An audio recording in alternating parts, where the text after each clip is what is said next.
কবর হইল সাপ বিচ্ছুর ঘর, পোকামাকড়ের ঘর, নির্জনতার ঘরে একা একির ঘর। ওই কবরটা হইল সাপ বিচ্ছু পোকামাকড়ের ঘর। অন্ধকার, সাথী নাই, বাতি নাই।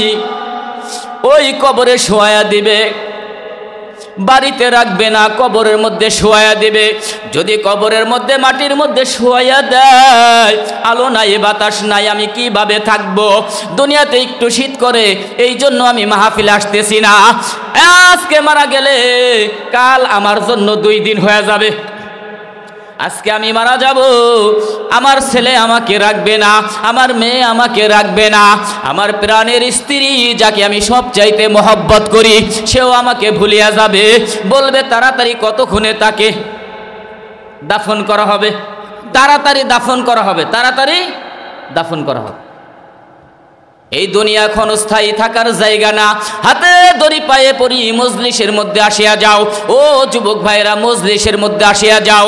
আজ একটুখানি বসো, দেখবা তোমার জিন্দেগির পরিবর্তন হয়ে যাবে।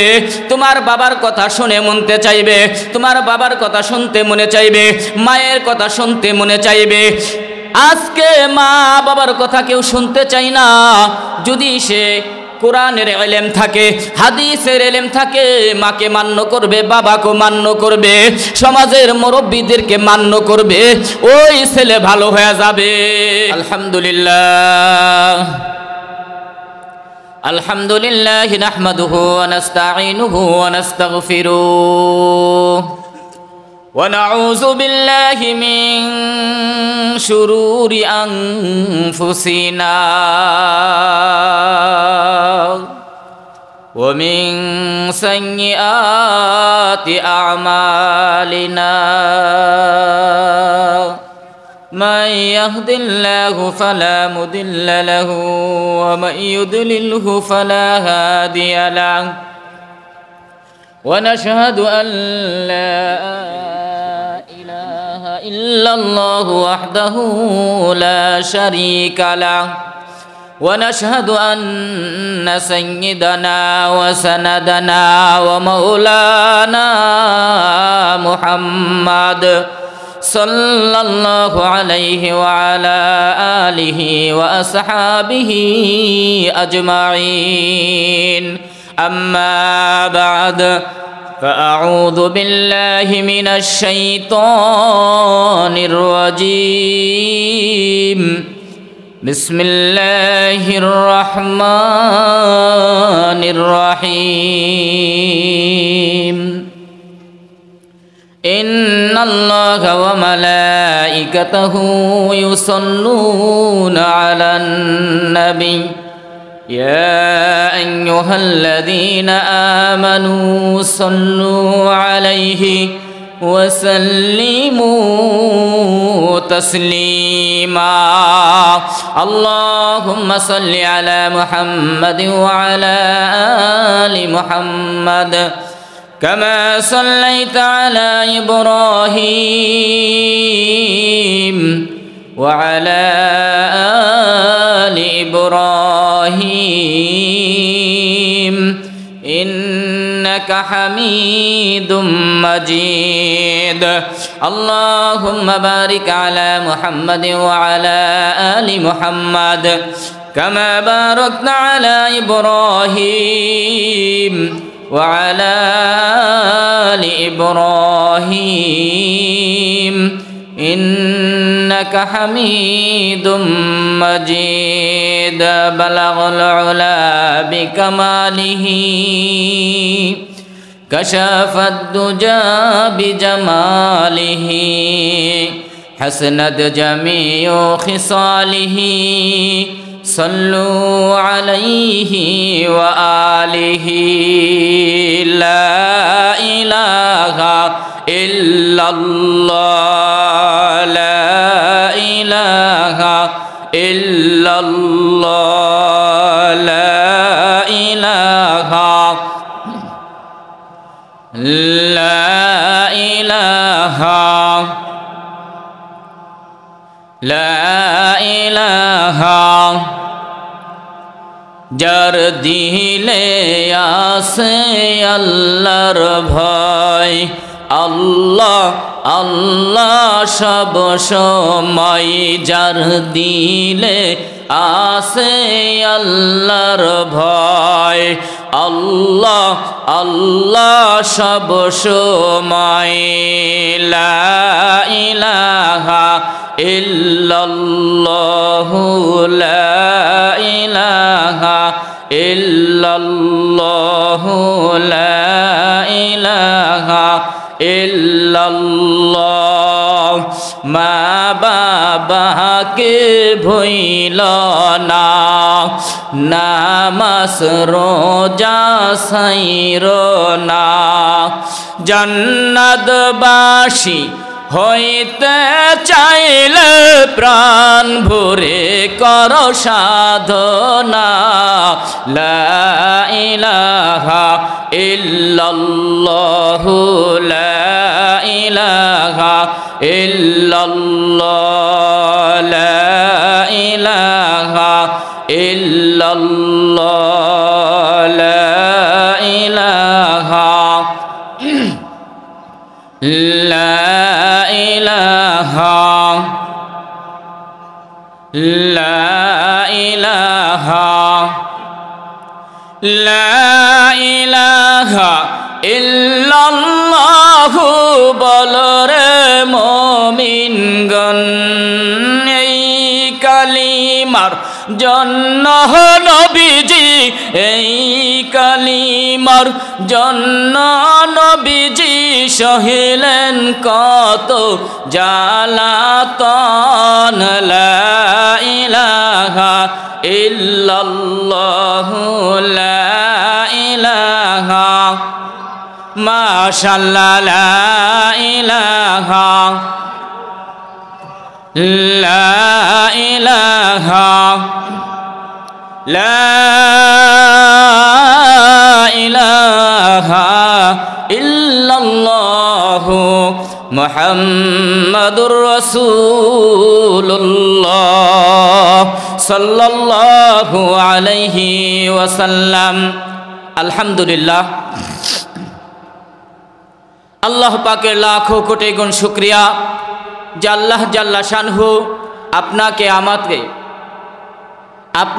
আমাকে এই এলাকার থেকে যাচাই করিয়া বাছাই করিয়া মহাব্বত করিয়া ভালোবাসা আল্লাহ রাব্বুল আলামিন আপনাকে আমাকে এরকম জান্নাতের বাগানের মধ্যে বসাইছেন। এই কারণে মন থেকে একবার শুকরিয়া আদায় করে আলহামদুলিল্লাহ। কি বলেন? আমাদের শক্তির কারণে আসতে পারছি? শক্তির কারণে আসতে পারি নাই। আমাদের চাইতে অনেক শক্তিওয়ালা মানুষ এই এলাকায় বসবাস করে, আমাদের চাইতে অনেক লাম্বাচূড়া মানুষ এই এলাকায় বসবাস করে, তবু তারা এই মজলিসে হাজির হইতে পারে নাই।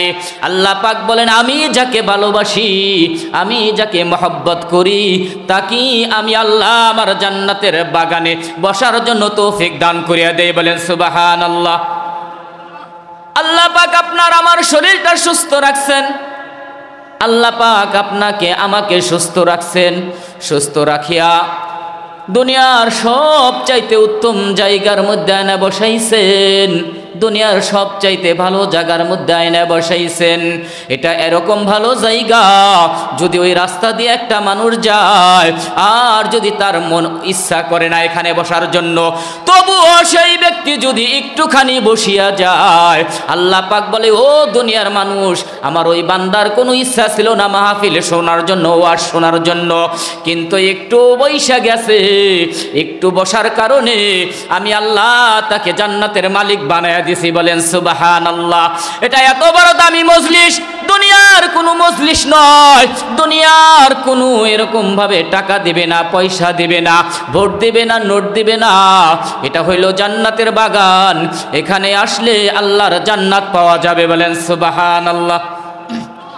আল্লাহ পাক বলেন, দুনিয়ার মধ্যে জান্নাতের বাগান, যেই জায়গার মধ্যে আমি আল্লাহর কথাবার্তা হবে, আমার নবীর কথাবার্তা আলোচনা হবে, সেই জায়গাটা দুনিয়ার কোনো জায়গা থাকে না, সেই জায়গাটা আমার জান্নাতের বাগান হয়ে যায়। বলেন সুবহানাল্লাহ।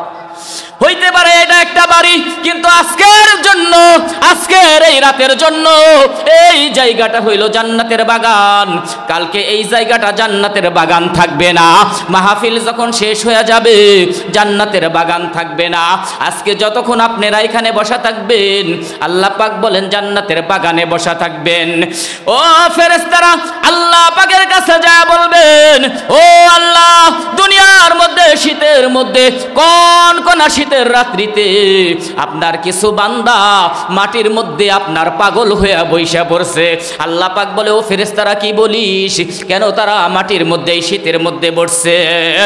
ফেরেশতারা বলে, আল্লাহ, এই মাটির মধ্যে বসছে এই কারণে তারা একমাত্র আপনাকে ভয় করে, একমাত্র আপনাকেই ভয় করে, একমাত্র আপনাকেই ভালোবাসে।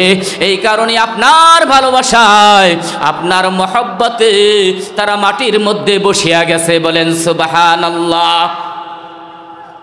আল্লাহ পাক বলেন, ও ফেরেশতারা তোমরা সাক্ষী থাকো, ওই মাটির মধ্যে যারা বসছে, ওই জান্নাতের বাগানের মধ্যে যারা বসছে, তারা আমাকে দেখে নাই, আমার জান্নাত দেখে নাই, আমার জাহান্নাম দেখে নাই। আমাকে না দেখিয়া আমাকে ভয় করে, আমার জান্নাত না দেখিয়া জান্নাতের আশা রাখে, আমার জাহান্নাম না দেখিয়া জাহান্নামের ভয় করে। ও ফেরেশতারা তোমরা সাক্ষী থাকো, আমি আল্লাহ আমার বান্দাদেরকে মাফ করিয়া দিলাম। বলেন সুবহানাল্লাহ। বলেন তো, এই মজলিসে আইসা আমাদের লাভ হয়েছে না লস হয়েছে? জোরে বলেন, লাভ হয়েছে না লস হয়েছে? লাভ হয়েছে। তাহলে লাভ হইলে কি করতে হবে? আশেপাশে যারা ঘোরাফেরা করতেছে, হাতে দড়ি পায়ে পরি বাজান, দুনিয়া ক্ষণস্থায়ী জিন্দেগি, ঘোরাফেরা না করিয়া মাহফিলের প্যান্ডেল আইসা বৈশা যান। মাহফিলের প্যান্ডেলের বাইরে যারা থাকবেন তারা কিন্তু জান্নাতের বাগানের মানুষ হইতে পারবেন না।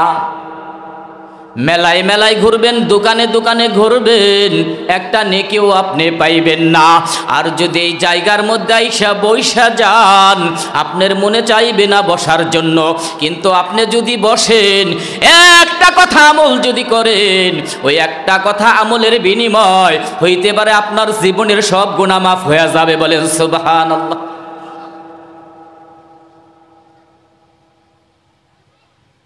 যারা অযথা ঘোরাফেরা করতেছি, বাড়িতে বৈশা রইছি, কি কন, বাড়িতে বৈশা রইছে না অনেকে, তারা কি বাড়িতে বৈশা থাকতে পারবো? এখন যদি মৃত্যু হয়ে যায়, অস্থির হয়ে যাবে তাকে গোসল করানোর জন্য, অস্থির হয়ে যাবে। যেই ঘরের মধ্যে বৈশা রয়েছে, খাট পালঙ্গের মধ্যে, ল্যাপ তোষকের মধ্যে পেছায় বৈশা রয়েছে, ওই ল্যাপ তোষক তাকে রাখবে, ল্যাপ তোষক থেকে তাকে কি ছিনিয়ে নিয়ে আসবে, ল্যাপ তোষক থেকে তাকে বের করে নিয়ে আসবে, ওই জাজিম থেকে তাকে বের করে নিয়ে আসবে, ওই দামি খাট থেকে তাকে বের করে দিবে, ওই সুন্দর ঘর থেকে তাকে বের করে দিবে। এখানে তো উপরে ছাউনি আছে। এরকম এক কবর জগতে যাইতে হবে, ডাইনে মাটি বামে মাটি, মাটির হবে বিছানা,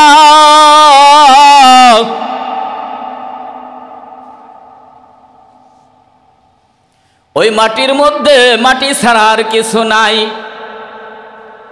আজকে ল্যাপ তোষক কম্বলের উপরে বৈশা রইছো, একটু শীতের কারণে মজলিসের মধ্যে আসতেছো না, কিন্তু এখন তুমি মৃত্যুবরণ করো, তোমাকে ওই খাট থেকে নামায়া দিবে, তোমাকে শুধু মাটির মধ্যে শুয়ায়া রাখবে, তখন কি অবস্থা হবে? বলা হইতেছে বন্ধু থাকবে না, বান্ধব থাকবে না। ওই কবর হইল সাপ বিচ্ছুর ঘর, পোকামাকড়ের ঘর, নির্জনতার ঘরে একা একির ঘর। ওই কবরটা হইল সাপ বিচ্ছু পোকামাকড়ের ঘর, অন্ধকার, সাথী নাই বাতি নাই। ওই কবরে শোয়া দিবে, বাড়িতে রাখবে না, কবরের মধ্যে শোয়া দিবে। যদি কবরের মধ্যে মাটির মধ্যে শোয়া দেয়, আলো নাই বাতাস নাই, আমি কিভাবে থাকবো? দুনিয়াতে একটু শীত করে, এই জন্য আমি মাহফিলে আসতেছি না। আজকে মারা গেলে কাল আমার জন্য 2 দিন হয়ে যাবে। আজকে আমি মারা যাব, আমার ছেলে আমাকে রাখবে না, আমার মেয়ে আমাকে রাখবে না, আমার প্রাণের স্ত্রী যাকে আমি সব চাইতে মহব্বত করি সেও আমাকে ভুলিয়া যাবে। বলবে তাড়াতাড়ি কতক্ষণে তাকে দাফন করা হবে। তাড়াতাড়ি দাফন করা হবে, তাড়াতাড়ি দাফন করা হবে। এই দুনিয়া ক্ষণস্থায়ী থাকার জায়গা না। হাতে দড়ি পায়ে পড়ি মজলিসের মধ্যে আসিয়া যাও, ও যুবক ভাইরা মজলিসের মধ্যে আসিয়া যাও, আজ একটুখানি বসো, দেখবা তোমার জিন্দেগির পরিবর্তন হয়ে যাবে। তোমার বাবার কথা শুনে মনতে চাইবে, তোমার বাবার কথা শুনতে মনে চাইবে, মায়ের কথা শুনতে মনে চাইবে। আজকে মা বাবার কথা কেউ শুনতে চায় না। যদি সে কোরআনের ইলম থাকে, হাদিসের ইলম থাকে, মাকে মান্য করবে, বাবাকে মান্য করবে, সমাজের মুরব্বীদেরকে মান্য করবে, ওই ছেলে ভালো হয়ে যাবে। আসলে তো আমাদের কোরআনের কি ইলম নাই, হাদিসের ইলম নাই। হ্যাঁ, ইলম আছে, এরকম ইলম যে এরকম প্যান্ট পরছে, সিপা প্যান্ট আছে না, সিপা প্যান্ট, মজলিসে আসবো কিসের, বসতে তো পারবো না, চেয়ার ছাড়া বসার কায়দা নাই। হ্যাঁ, আর প্রস্রাব করবার গেলে তো মনে করেন দাঁড়ায় দাঁড়ায় করতে। আর যারা ইমানওয়ালা আমলওয়ালা যারা মাদ্রাসায় পড়ছে তারা দেখবেন ঢিলা ঢালা জামা কাপড় পরবে। রাসূল সাল্লাল্লাহু আলাইহি সাল্লাম বলেন, লেবাস হইল সৌন্দর্য, লেবাস সৌন্দর্য, এরকম লেবাস পইরো না যে লেবাস পইরাও ল্যাংটা দেখা যায়। কি কন, শরীরের মাংসগুলো জায়গা উঠে। বুঝে তখনই আসবে যখন মাহফিলে বসবে, দিনের কথা শুনবে, হ্যাঁ কোরআনের কথা শুনবে, তখন বলবে হায় রে হায়, আমার জীবনে আমি কি করছি, আমি যদি মানুষই হই নাই, আমি তো মুসলমানের ঘরে শুধু জন্মগ্রহণ করছি, প্রকৃত মুসলমান তো আমি হইতে পারি নাই। তো প্রকৃত মুসলমান হইতে হইলে কি হবে বাবা, ওয়াজ শুনতে হবে, ওয়াজের মাহফিলে আসতে হবে, আলেমদের কথা শুনতে হবে। আলেমদের কথা শুনিহা ইমান নিয়ে আমল নিয়ে কবরে রওনা দেও। কি কন, ইমান আমল নিয়ে কবরে রওনা দিব। রাজি আছি না? ইমান আমল নিয়ে কবরে রওনা দিব। আল্লাহ পাক আপনাকে আমাকে ইমান আর আমল নিয়ে কবরে যাওয়ার জন্য তৌফিক দান করুক। সকলে বলে আমিন। সংক্ষিপ্ত সময়, হ্যাঁ, আমন্ত্রিত উলামায়ে কেরামগণ আসছেন, অনেক বড় বড় আলেমরা আসছেন, আপনাদের সামনে ওয়াজ করবেন। আপনারা ধৈর্য সহকারে বসবেন। হ্যাঁ, পুরুষরা ওয়াজের প্যান্ডেলে আসবেন, আর মহিলারা ওই জনাব শাহিনুর ব্যাপারীর বাড়িতে তাদের জন্য আয়োজন করা হয়েছে, পর্দা সহকারে ওখানে বসার জায়গা, ওখানে বসবেন ইনশাল্লাহ। আল্লাহ পাক আমাদের সকলকে কবুল করুক। সকলে বলে আমিন। ওয়া আখির দাওয়ানা আলহামদুলিল্লাহি রাব্বিল আলামিন।